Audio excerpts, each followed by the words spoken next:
It's past midnight in a mining town in the Ural Mountains, and 11 people are being shaken awake and told to get dressed. Told there's trouble in the town. Told they're being moved somewhere safer. Told to hurry, but not to worry. In the mining town, they go down 23 steps into a cellar with striped wallpaper and one barred window. Somebody asks for a chair because the boy is ill and can't stand for long. And then the door opens, and the men who come through it are not carrying luggage. The man standing in the middle of that room had, not long before, ruled 1/6 of the land surface of the planet. That's the detail that never stops being strange to me.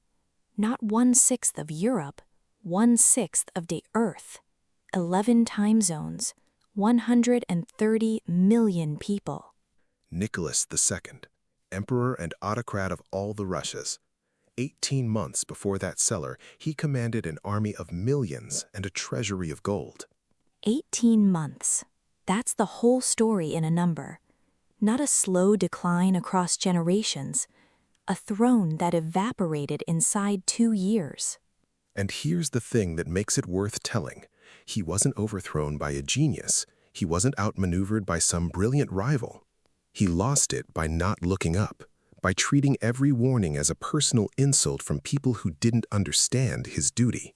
So let's go back, because the strangest part of Nicholas is that he was never supposed to be there in the first place. His father is the key to that, Alexander III. Enormous man physically and politically. There are stories of him bending iron pokers with his hands to intimidate people at dinner. He ruled Russia the way a landlord runs an estate. No parliament, no negotiation, no apology. And critically, he assumed he had decades left. So he never trained his son. There's an account of Alexander dismissing the idea of Nicholas sitting in on state councils. The boy was 20-something and being treated like a schoolchild. Then, in 1894, the kidney disease takes him. He's 49, and suddenly, the largest autocracy on Earth belongs to a gentle 26-year-old who liked photography, long walks, and his family. And who, by his own admission, was terrified. He reportedly said he knew nothing of the business of ruling and had no idea what would become of Russia. Which, credit where it's due, was an accurate assessment.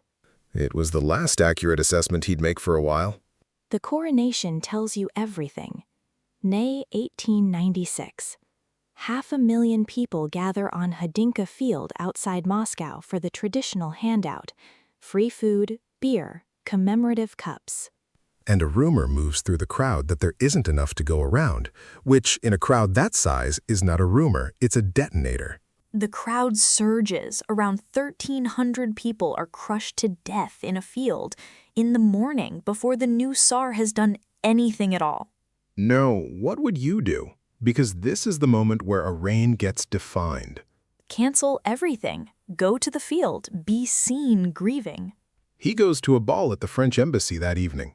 He'd been advised that canceling would insult an important ally, and there's an argument that's true. He also visited the injured in hospital and paid compensation to families.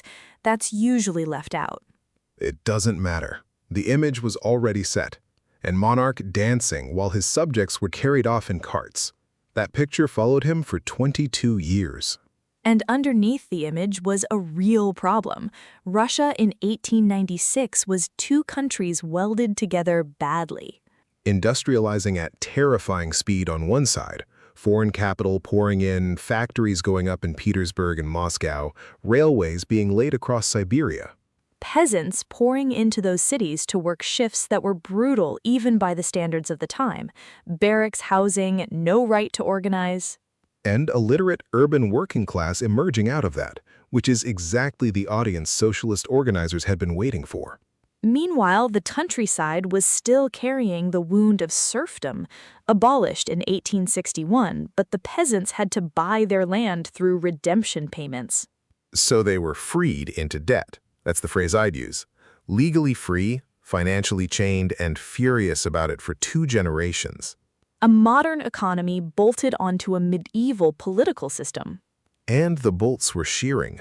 So the first real test comes in 1904, and it's a self-inflicted one. The war with Japan. Russia and Japan both wanting influence in Manchuria and Korea, and advisors around Nicholas telling him a short, victorious war would settle the mood at home. Which is one of the most reliably fatal sentences in the history of government. Almost nobody at that court believed an Asian power could genuinely threaten a European empire. Port Arthur falls after a siege. At Mukden, the Russian army takes an enormous mauling, one of the largest land battles anyone had fought up to that point. And Tsushima, May 1905. The Baltic fleet had sailed roughly 18,000 miles around the world to get to that fight. Around Africa, because the British wouldn't let them use Suez freely, coaling at sea, crews exhausted before they arrived. And they were destroyed in a single afternoon. Russia lost most of its navy in less than a day. And the humiliation lands at home on a country already at breaking point. January 1905, a priest named Father Gapon leads a procession toward the Winter Palace. This is the detail people should sit with. They were not revolutionaries. They carried icons. They carried portraits of the Tsar himself. They had a petition, an 8-hour day, a minimum wage, basic legal protections. They were appealing to the man they called the Little Father. And imperial troops opened fire on them. Hundreds killed. Bloody Sunday. And that severs something you can't reattach, the belief that the Tsar was fundamentally on their side and just badly advised by wicked ministers. That myth had been holding the whole structure up. It was load-bearing, and it went in one morning. What follows is the 1905 revolution, strikes across the empire, a general strike that shuts down the railways, mutinies in the fleet. And facing genuine collapse, Nicholas does the smart thing. Exactly once. He signs the October Manifesto. Civil liberties, an elected parliament, the Duma, and it works. The energy drains out of the revolution almost immediately. And then, over the following years, he hollows it out from the inside, dissolves Dumas that annoy him, rewrites the electoral law to guarantee a friendly assembly. He learned the wrong lesson. He decided firmness had saved him. When it was concession that saved him, he credited the fist for what the open hand had done. That misreading is the hinge of the entire reign. He did have one man who might have changed the outcome, Stolypin. Prime Minister from 1906, ruthless. The hanging noose got nicknamed Stolypin's necktie because of the field court-martials, but he was serious about land reform. Trying to create a class of independent peasant landowners with something to lose, people who defend the system because they had a stake in it. He said he needed 20 years of peace. He got shot in the theater in Kiev in 1911 in front of the Tsar. And then came 1914. The July crisis drags Russia into a continental war it is not remotely equipped to fight, and the opening enthusiasm is genuine, that's worth saying. Petersburg gets renamed Petrograd because Petersburg sounded too German. Crowds in the streets, real patriotic feeling. Enthusiasm does not manufacture artillery shells. There are accounts of Russian units where men were sent forward and told to pick up the rifle of whoever fell first. Tannenberg in the first month is a catastrophe. The commanding general, Samsonov, walks into the woods and shoots himself. And casualties climb into the millions. Then, in 1915, Nicholas makes the single worst decision of his life. He takes personal command of the armed forces and leaves for the front. In his own mind, that's noble, sharing the burden, standing with his soldiers. He genuinely believed it was his duty. In practice, it does two things, both fatal. First, every defeat from that day forward belongs to him personally. There's no minister left to blame. And second, and this is the one that kills him, it hands the actual government of the empire to his wife. Alexandra, German-born, which in 1915 Russia is a catastrophic liability regardless of her actual loyalties. And dependent on Rasputin, which is where this gets genuinely tragic rather than just incompetent. Because the reason for that dependence is real. Their son Alexei was a hemophiliac. Any bruise could kill him, and Rasputin somehow could calm the boy when the doctors couldn't. There are various explanations, that he stopped the aspirin the doctors were giving, which thins blood, that his calm reduced the child's stress. Doesn't matter. To a mother watching her son bleed, the man worked. So he became indispensable to the family and poisonous to everyone else because his influence spread from the sick room to ministerial appointments. Ministers being appointed and dismissed on the word of a Siberian peasant mystic in the middle of a war Russia was losing. And the rumors that spread through the barracks and the bread queues about him and the Empress were mostly false and completely corrosive. In December 1916, a group of aristocrats murder him, convinced they're saving the monarchy. They'd misdiagnosed the patient. Rasputin was a symptom. Killing him changed nothing because the disease was the man at the top who wouldn't listen. And then the end comes faster than anyone predicted. Late February 1917, bread shortages in Petrograd bring women into the streets on International Women's Day. Strikers join them. Within 2 days, there are hundreds of thousands of people out, and the government orders the garrison to clear the streets. And here's the moment the empire actually ends. The garrison is made up of conscripts and reservists stationed in the capital who do not want to be sent to the front. They're being ordered to shoot the people they live among by a government that will ship them to a war they'll probably die in.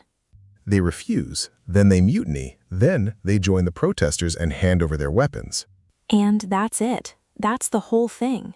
Within days, the capital is out of imperial control. Nicholas is at army headquarters 500 miles away.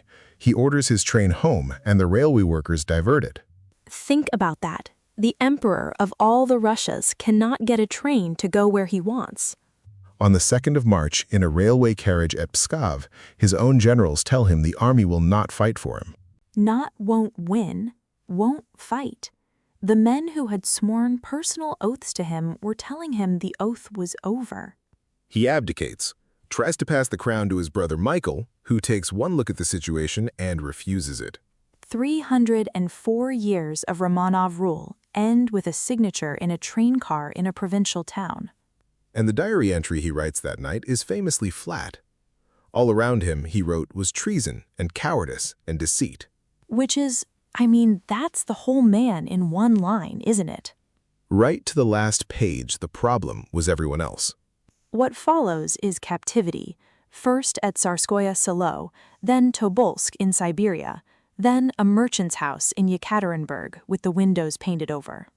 And there were conversations about exile. His cousin George V sat on the British throne. They looked so alike, people confused them in photographs.